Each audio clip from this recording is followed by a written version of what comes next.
You are watching a special pre-launch episode of Betereinder Real Talk, part of the bigger Jou Ma se Dialogue series.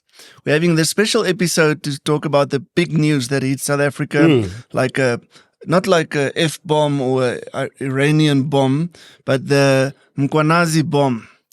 That's the context. I've enjoyed with Trevor Nklola and Johan Erasmus, Betereinder Directors, and we're just getting a human perspective on this breaking news, because to be like an ostrich with your head in the ground, which apparently they don't do, that would be silly. So this week, this month, this year, we've got to say there's just one Nazi, and there's Mkhwanazi.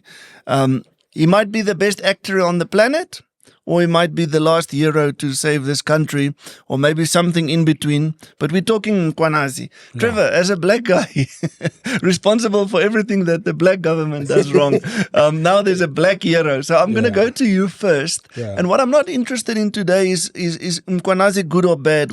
Time will tell. Yeah. I want to talk about the reaction of ordinary South Africans, and specifically black South Africans. It's just been a couple of days. What have you seen? Yeah, for me, it reminds me when Chris Hani was assassinated. Oh. It was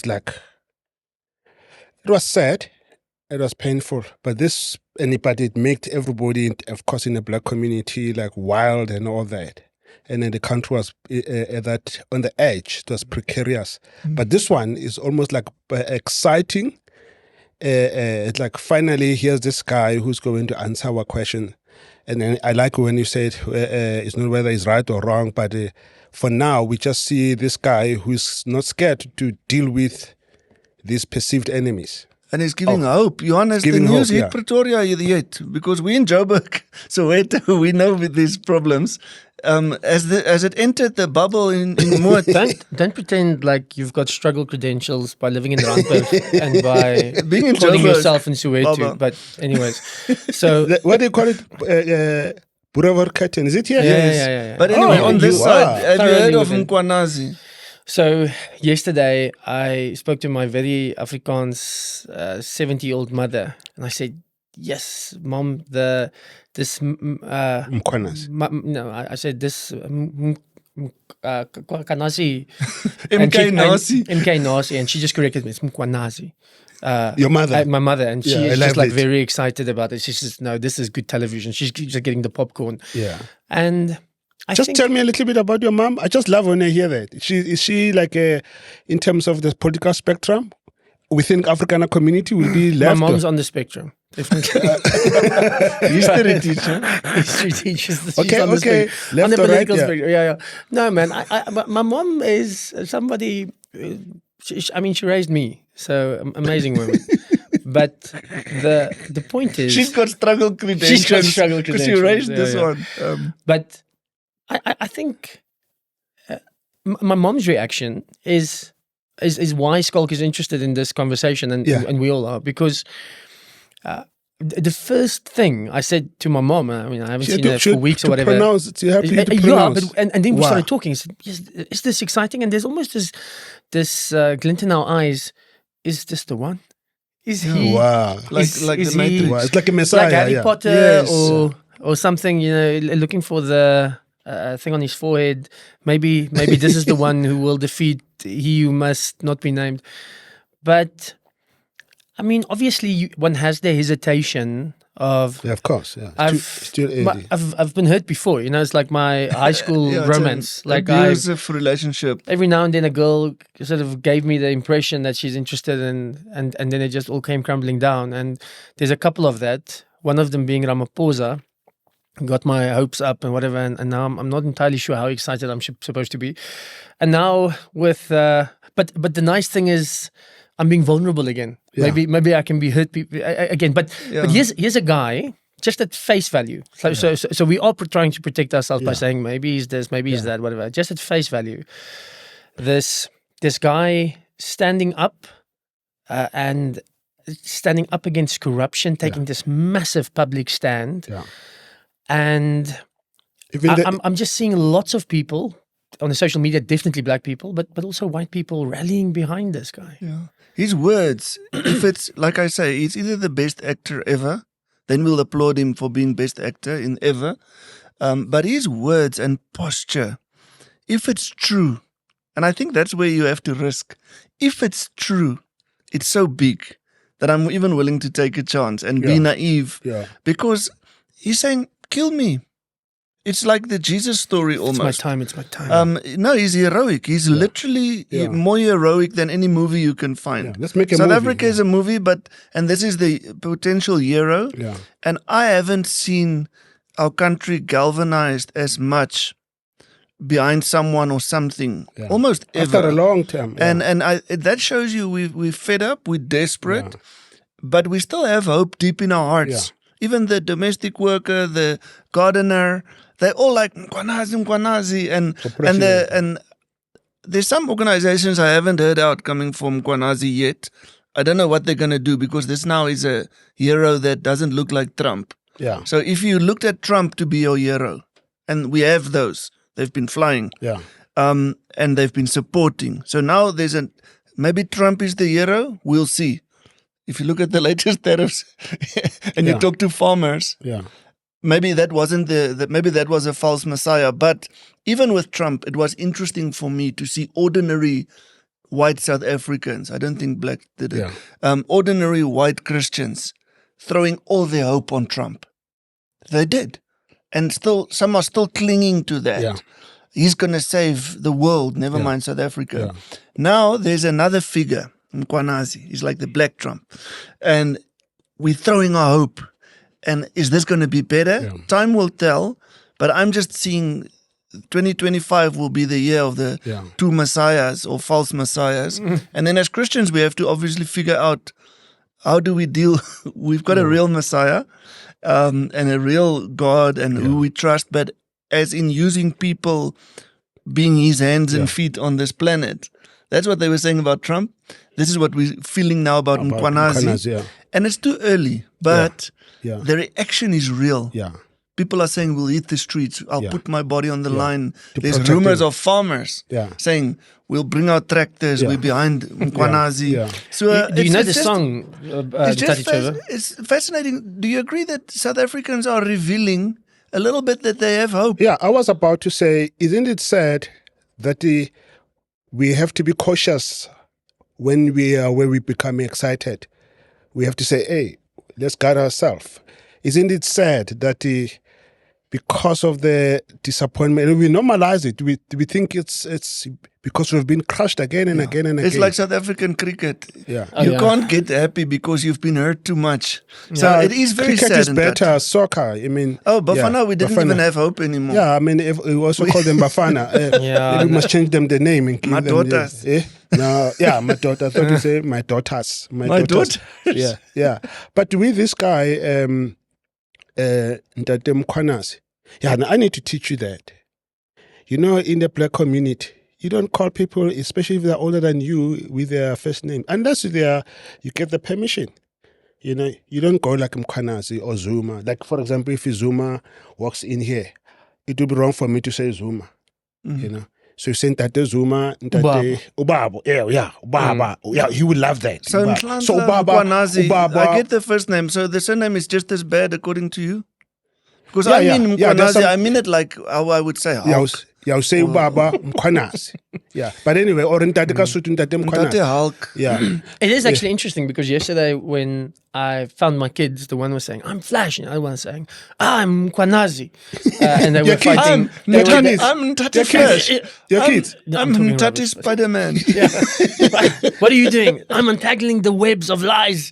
That is the South African police force. Listen, we're talking nonsense. Yeah. The tragedy that we get this glimmer of hope and everyone's got to check themselves and say, I don't want to be, ek wil nie my naam gat maak nie. How do you say that in English? I don't want to be embarrassed or exposed. And I've seen some very deep commentary saying, is this a battle between good and evil?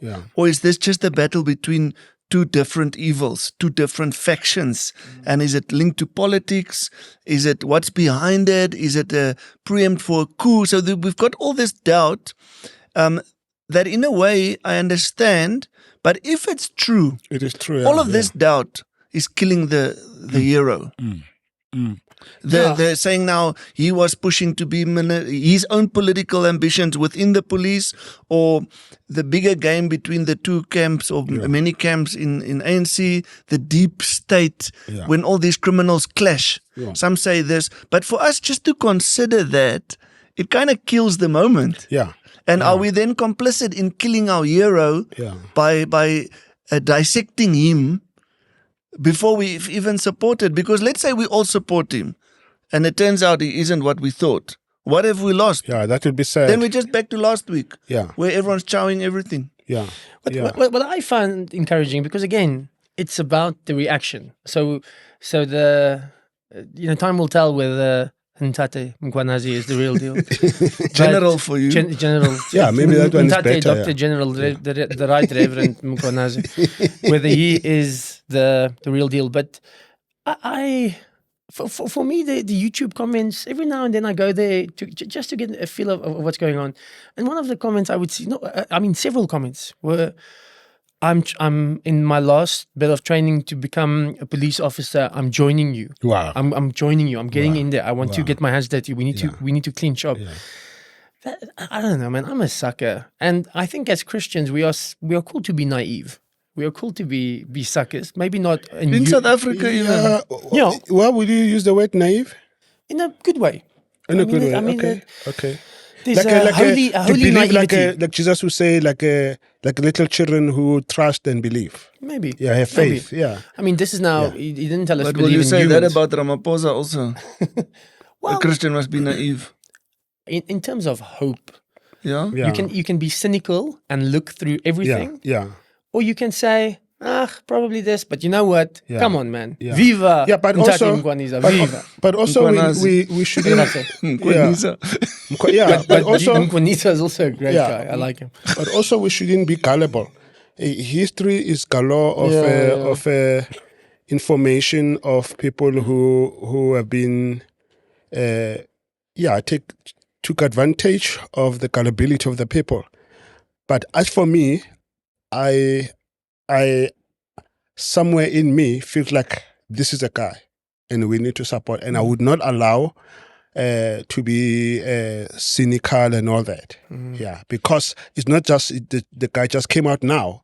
I've been watching him for a few years. Is it? Yeah. He has dealt with some high profile. Some of the things that's been interesting is the fact that the DA, like somebody like John Steenhuisen, said he knew him before this whole incident, because he's also from KZN, and he says that this guy is the real deal. We need to take his allegations seriously. That to me is also something. And Malema already said a long time ago this should be the police chief. Exactly. So everyone is. I heard him saying, and it's going all the way back. Yeah, I mean, all this the is way not back. today's like just this new story. This is a guy with a long road in the same direction. And if but the reason I'm laughing is using that beautiful phrase by somebody who's dubious, like Nietzsche. Yeah. But if you get praise from EFF and the DA, geez, then you're doing something right, or something very wrong. Nice. Exactly. Let me tell you, one day he was with trying to deal with this taxi violence, and then he confronted them, and this was on the media. He says, and then they were these boss of the taxi violence, and not the taxi bosses in KZN. So they were causing this nonsense, and then he says, but our job is to make sure there is law and order, and then you seem not to cooperate. And then he says, if you don't listen, then you don't give us an option, but to deal with you. And then they were going like, and then he says, guys, I would persuade you, if you want to fight, don't beat about the bush. Let's go for it. And all of them said, no. I mean, this is on record. No, we don't want fight. Let's talk. So when you have a guy like that, but the prelude to this, which we skipped, which is very important actually, is you had that lady that was investigating the Tembisa hospital, and she was assassinated. Then recently you had the Auditor General guy at Ekurhuleni. Yeah, Ekurhuleni, yeah. And he was assassinated. Other one And next then to the highway. There's a list of them. And then There's a long and list. KZN. Yeah. Okay. Oh, KZN I mean, is lot. if you want to talk about farmers being the most vulnerable position, apparently being a councillor in KZN is the Well, most that was vulnerable. his task team, was investigating political killings. Yeah. They've got all these open files, and that's what's apparently being shut down. Yeah. That's a big problem. Yeah. But the big point of his allegations, besides pointing all the big dogs and whatever, how he links the thing to the drug cartel in Gauteng, exactly. Yeah. the courts, correctional service, the police, the politicians. Like, it's just everything we've been feeling, he's just called it by name. So even if he's also bad, which I really hope he's not, he's been exposing for all of us to become clever. And now we start to know the names of criminals in South Africa as if they're soccer players or celebrities like Brown, Mkhwanazi, Cat, that. Yeah, yeah. And normally we just used to know the politician criminals. Now we know the non-politician criminals. Yeah. So he's really ripped it open, and where I don't know who's good and who's bad. But what I do know is in our country, people who try and expose the truth gets assassinated. Yeah. And that's on the whole system. So I for wouldn't me, say it's our country. I think there's the whole world like that, you know. and there are many people that says international Yeah. mafias and criminals are actually the bosses of the South African system. Yeah. We don't even report to But you ourselves. Criminal remember the story of colonization, come on. Celebi? You remember the Celebi guy? Oh, yeah, but let's not get too deep. Yeah, I want to maybe just wrap up this quick conversation. For me, before we get deep into the politics and the factions in the deep state and all this drama, as citizens, as Christians, as an Afrikaner, you don't have the luxury to say, I don't care about politics. Yeah. When there's a policeman saying the police are killing us like mafias, that's going to affect you more than the pothole in your road or a murder on a farm or not being safe. Your case doesn't get investigated. So in terms of your safety and service delivery, politics affects everything. Most you people who say stuff like that, they're the ones who benefited politically. All you need to do is check the history. You know, in terms of Afrikaners, you look back. English, you look back. Yeah. They may not directly now have a connection with Papa. You just look that there was affirmative action for English people through British Empire. Afrikaans is apartheid. Yeah. You know, they enjoyed politics exactly. back in the day. Now they say they don't care because they everything's benefited, privatized. Education, safety, medicine, everything's privatized. So you say, I'm not interested in politics. But Groenewald, once I was in a room with him and he used a well-known saying. He said in his nice accent, he says, you might think you are done with politics, but politics is not done with you. Whoa, wow. And that's the reality of our country. You can run, but you can't hide. Yeah. This ship is going to sink or it's going to sail. And so I just want to encourage all the black people I know. They know about Mkhwanazi within 3 days, whether they have data or not. Yeah. Then 80% of my white friends in the past 3 days, I'm like, yo, did you see the atomic bomb of Mkhwanazi? They're like, who does he play for? Yeah. Or like, is wing it for the Bulls? soccer or Bulls or like they've got no clue. And so I just want to say with this podcast going out hopefully this week, if you're white, General Mkhwanazi, whatever, I think he's Lieutenant General. No, so I know it is Nhlanhla. Lieutenant General Nhlanhla de la Rey Mkhwanazi. Not De La Rey, but Mkhwanazi. So if you're white and you still just got to know, say Zuma and Mbeki, you can say, Kwa Nasi, Mkhwanazi. So, Kwa Nazi. So, Mkhwanazi. You must. But you say it fast, Mkhwanazi. Yeah, but I'm just. you're teaching my them. people. People. They're gonna forget because there's so many names to remember, like Mbeki, but whatever. Just ask them to put a little bit of speed, Mkhwanazi. But what I'm just saying is, please read the articles. Even a bigger favor, go and spend the hour and a half or whatever of that interview and listen through the whole thing. There's no better movie on Netflix than Mkhwanazi's statement. Well, and something, just go and see it, else is share it, talk, so that talk if they to want someone. to kill him, it mustn't go unseen by white and black. Talk to your black friends about it. Talk to your white friends. Even if the hope, like the cricket, goes up and dies. Yeah. But we cannot let this moment pass without giving it a go. And even if everyone's corrupt, then we'll still be talking about everyone being corrupt, not just showing up next election and doing the same nonsense. I think my excitement about this, and why at least it's interesting, is because we have sports heroes, we have ridiculous influencer heroes, TikTok personalities and whatnot. Entertainment, also in And we've got entertainment struggle industry. heroes. That's what we have. We've got sports heroes, we've got struggle heroes, and then we've got Entertainment. these kids who are 15 but they know how to use their phone and they've got 1,500 followers, sometimes even more.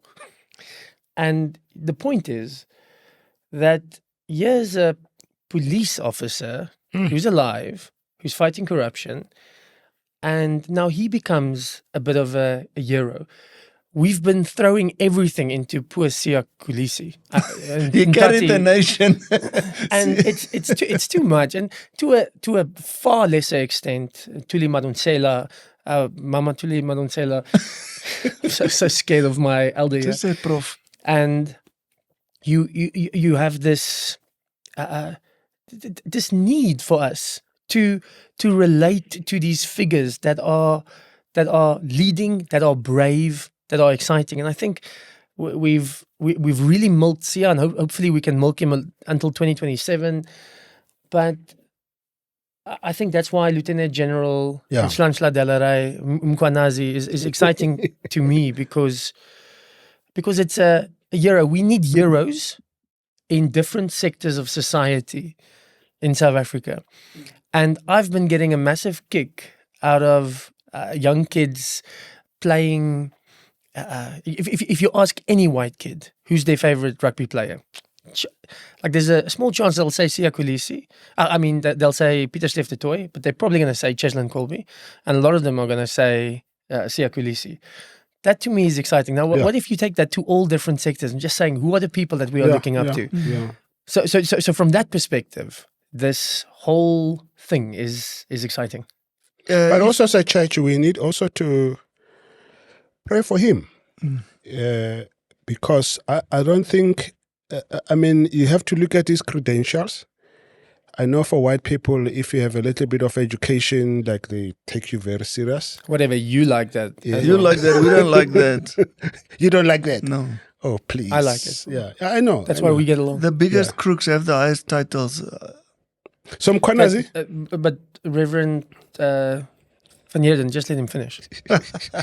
Oh yeah, yes. Thanks for revering me. Yeah. So the guy's got he's got a postgraduate education, and he has been trained, and then even the former Minister of Police, Cele, endorsed him. I know people have that counts against him, not for him. But he endorsed him, and then he says, this guy's got this and this, and he said, this guy, he's a policeman, proper. No, he's a tough guy. He's a tough guy, yeah. So I'm saying, when a guy like that comes out, and then you can see that the guy has calculated the risk and all that, yeah. So because of that, automatically he wins your confidence, especially if you're in a context where corruption is it's so deep. The rot is so deep that we're so disparate. So when a guy like that, we feel like, and we know he can be assassinated, and we say let's rally around him, not only physically but also spiritually. If we call ourselves Christian, maybe his desperation touches our desperation, and that's why there's this bromance between the country and Mkhwanazi. If you're white, go on YouTube and type in Kasongo. Kasongo, you know that. It's another thing which, if you're white, just look for it. Kasongo.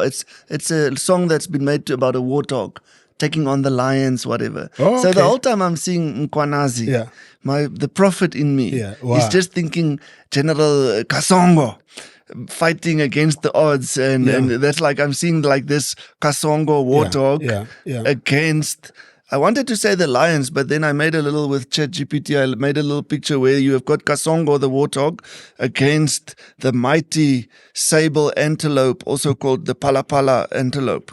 So I was having this picture of a sable and a warthog, Kasongo against palapala.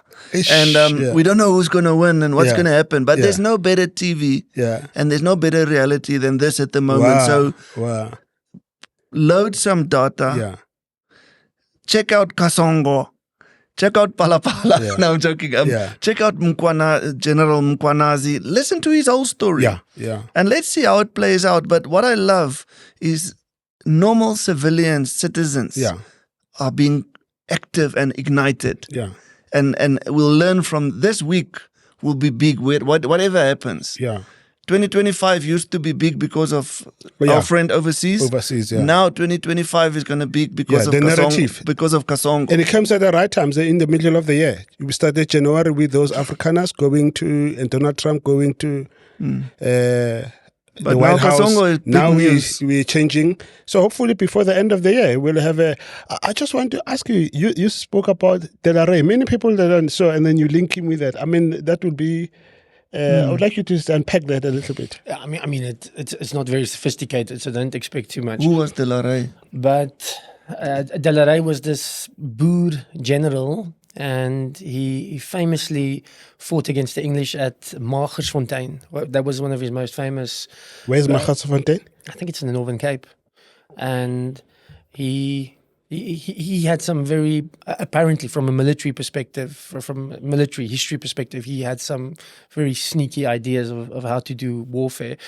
And obviously we like to pick on the English. So he gave... So he was fighting with the English? Against the English. Not against he was fighting against the English. He was a Boer general. He didn't kill black people, he killed the English. He was scared of us. He can be your hero as well. Oh, yeah. And I agree. And I mean, so he was this... I mean, there are a few of them. Louis Botha was also impressive, and Christian de Wet, but De La Rey got a song written about him. I've heard the song. Bob van Blerk. And a couple of years ago, people just started to rally around this song. De La Rey, sal jy die boere kom lei, De La Rey. And so that is a bit Generaal, of a generaal, soos een man sal ons om jou staan of val, of beide. But that general, like one man will be behind you. Exact narrative of De La Rey in the song that we're pulling up after 100 years. I'm seeing something of that now again. General, like one man. So we want some of the musicians to Mkhwanazi. Will you come and lead? the Nazi, General Mkhwanazi. So it's a call there. I can see that you are animated with this whole thing of you don't want to get us started on De La Rey. We get very excited. Really, we're going to start standing and hold our breasts and whatnot. And I think the last thing there that I'm ashamed to say, but maybe I shouldn't be ashamed. I think I've always questioned black people's toleration for corruption. Like, you guys just tolerate too much. You sort of get what you vote for, what you allow type of thing. And this has been sort of a wake-up call to myself as well, just looking at the black response. Like, yes, we can't stand this anymore. Please, can we just rally behind someone that can just put a stop to this corruption?